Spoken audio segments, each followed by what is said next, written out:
Well, we got a little bit of change of plans today. We got some sunshine, and it's the first time that I've seen the sun since we've been back in Ohio, so I wanted to get out here on the 250F. It's been a while. I wanted to show the bike some love and test out the new Lucioli. So the last time you saw this bike, we installed the Lucioli tube in the back, and it's a super thick 7mm inner tube that's designed to be able to run flat, essentially. It's a good moose or tubeless alternative, and so far I've heard nothing but good things about it. It's actually been around for a long time, but still a lot of people don't know about it. It's really popular where it's made over in Brazil, partially because for them tubeless and moose bibs are so expensive because they have to import them. So the Lucioli is really big over there, and why it interests me was just the lack of maintenance. With the moose, you have to make sure you oil them. They will break down over time, and they're really not set up to ride on the road. And as my little mini dual sport, we're going to be doing a decent amount of road riding, so I didn't want to sacrifice any performance there. Why I prefer this over tubeless? Now, I don't have any personal experiences with tubeless yet. We will very soon, because we're actually going to install a tubeless system on Lexus's 250F. So we'll be able to run a little comparison, see if we notice the weight difference, because honestly, the only downfall is the weight. These things are heavy. But a lot of people that I know that have tubeless are constantly checking their pressure before riding because they leak off. Now, I'm going to do my best job to do a proper install on Alexis's bike, but with the Lucioli, it's very low maintenance and they are really durable. So I'm pretty sure I have whatever pressure I set when I was getting the bead on. So I have no idea what pressure is in here. We're going to check that with a new tool that I was sent out. Let's not dump this in the creek here. And shout out to Lexin for sending this out. This is their latest digital tire inflator. This is the Smart Pump P5. It also doubles as a battery bank. It's got a 5,000 milliamp hour battery in here. You also have an LED light on the front. But my buddy Todd was running a similar setup out west with his tubeless system, and as soon as he gets off the beaten path, he will air down, and when it's time for the commute back to his house, he will fill it up with a pump just like this. So that is the system that I'm going to be running. We'll see how it works out long term, but this has a digital display, but I have no idea what pressure is in here currently, so I'm curious to see. That's not even the valve stem, you dumbass. Alright, so we had 11 psi in there. Not ideal for the road, but not too bad. It did feel alright. We're gonna set her to 15. And you can just let it hang and relax for a bit. Oh, damn, that was quick.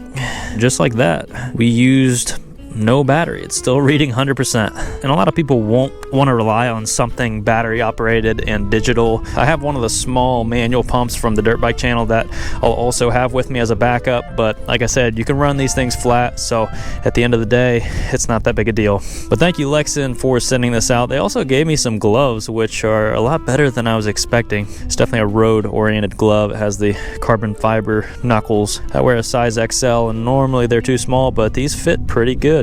But I'll be sure to link this down in the description. It's pretty affordable, and for a system like this, whether you have tubeless, regular tube, Lucioli, it is a great option. And loving this tank bag as always. I'll go ahead and link that down below as well. But enough with the products. Let's ride the damn bike.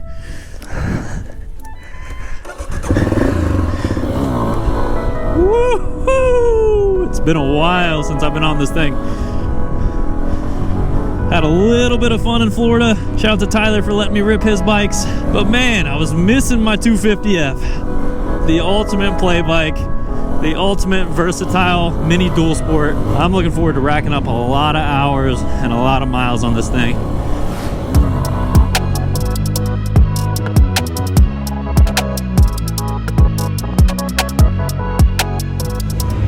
And we finally got a break in the weather. It has been freezing, and then all of a sudden it went to 60 degrees and everything melted. We almost had highs in the 70s, which is absolutely insane for this time of year, but that is Ohio summed up. But once again, I hope everybody had a good new year. If you follow sports at all, that OSU Georgia game, oh my God, right as the ball dropped, boom, biffed it. I feel for that guy, man. He's getting a lot of unnecessary hate. It shouldn't even have got to that point. But I had a good time with the family. We did a lot of hiking, a lot of eating. But it's time to get back to the grind, and I'm ready to head back out west. Well, third gear struggled a little bit.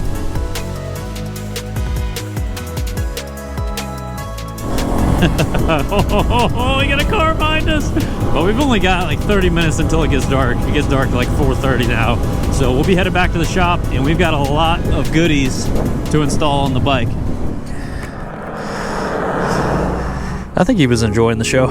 But you heard that right, guys. We got a box full of some awesome parts for these 250F bikes. This is really the only thing holding me back from hitting the road, so we need to get these things built so we can leave, head back out to Arizona where the weather is warm, the sun is shining, and we can ride some freaking single track, man, because all the trails are closed down for the year here in Ohio. And not only that, but we've had so much rain, all of the snow that melted, and I'm not a huge fan of mud riding. I mean, I'll get it when I can, but I'm definitely ready for some sand washes and some rocky single track. Over the course of the next few months, I'm really going to make it a mission to show just how good these bikes are, how much fun you can have, because I think now with the costs of bikes, the barrier for entry for a lot of people seems unreasonable. But for most people, a bike like this is all you need. With the used market, you can get them for around $4,000, and a lot of them will come with some tasteful mods too.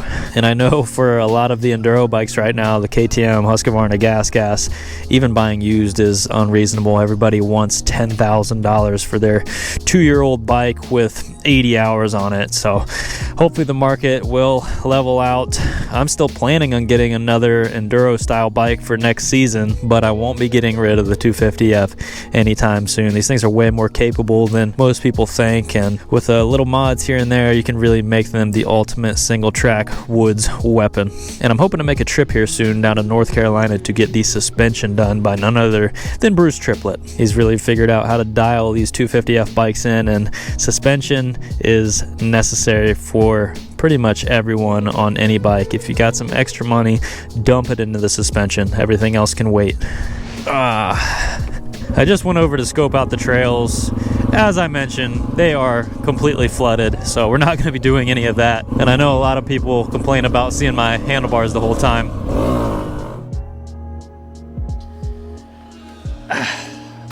Well, it is the next morning, and it is 32 degrees. Welcome to Ohio, once again. I am thankful to get a little bit of riding in yesterday. I kind of just went out to have fun, but then I realized this would be a good test for the Lucioli on the street. So I had a lot of comments with concerns and people complaining about the weight, saying that it was going to ride horrible on the road. You're adding all that additional unsprung mass to the bike. And I'll say right off the bat, I didn't notice at all. And maybe you can argue that during that third gear clutch up wheelie that it slowed it down just a little bit, but for just slapping the tube in, not balancing the wheel or anything, it did pretty damn good. Now, ideally for a good road test, I would have had the front Lucioli in as well, but with my experiences with the rear and just that little bit of riding, I don't think it'll be an issue. The front is also a little bit lighter. Here's a front Lucioli right here. It comes in at right around 5 pounds, so still quite a bit more than a traditional heavy tube, but just having that added benefit of being able to run such a low pressure and battle through anything, I think it's a no-brainer. Now, for Alexis's bike, like I mentioned, we are going to run the tubeless system, and we actually have both the front and rear over here. I weighed this. It came in around 2 pounds, 15 ounces. So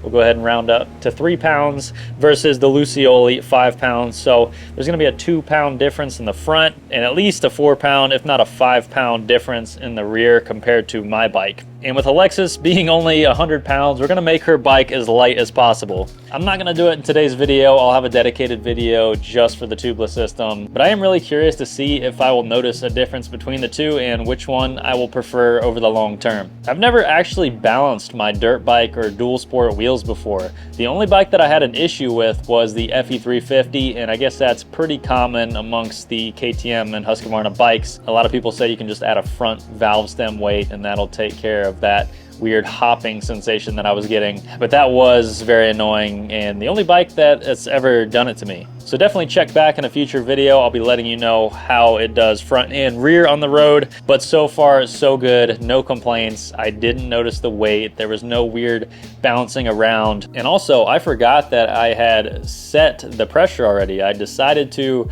run it at 11. I normally run pretty low pressure on the road. That way I can jump off road really quick and have some fun and not have to air down. If you're traveling a longer distance, I don't recommend running that low. But I'd set that pressure about a month ago and we had some serious jumps in the weather from negative 10 degrees all the way up to 70 degrees, everywhere in between. It's decently insulated in the shop here, but I wasn't running heat when I was gone, so it definitely got below freezing, and the Lucioli maintained that 11 PSI perfectly. And that is one thing that is nice. I know a lot of boomers out there and people who are OCD check pressure regardless before each ride. I'm not one of those. I do the little hand test. I hop on the bike and go for a ride. So it's pretty nice to know that, at least for now, the Lucioli is holding pressure solid, even with the temperature changes. I don't know that that'll be the case with the tubeless system. I will do my best to get a nice seal along the bead, but I definitely think that long it would have lost some air.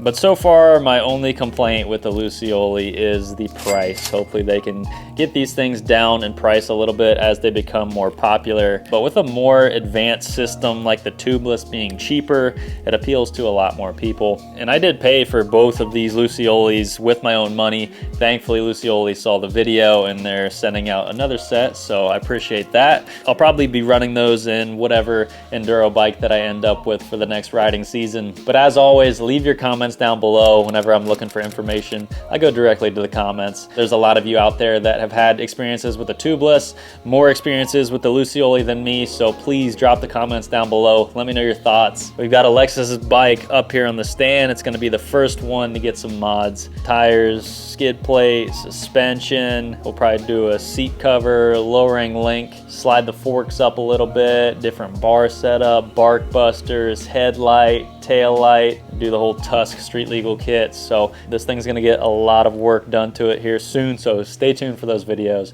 I can't wait to get these bikes done and start enjoying them. But if you made it this far, thank you for watching. I'll go ahead and drop all my links down below if you want to help support the channel. Can't wait to get back into the swing of things and start making some consistent content. So bear with me. I appreciate you guys. And until the next video, always remember to live free and adventure daily.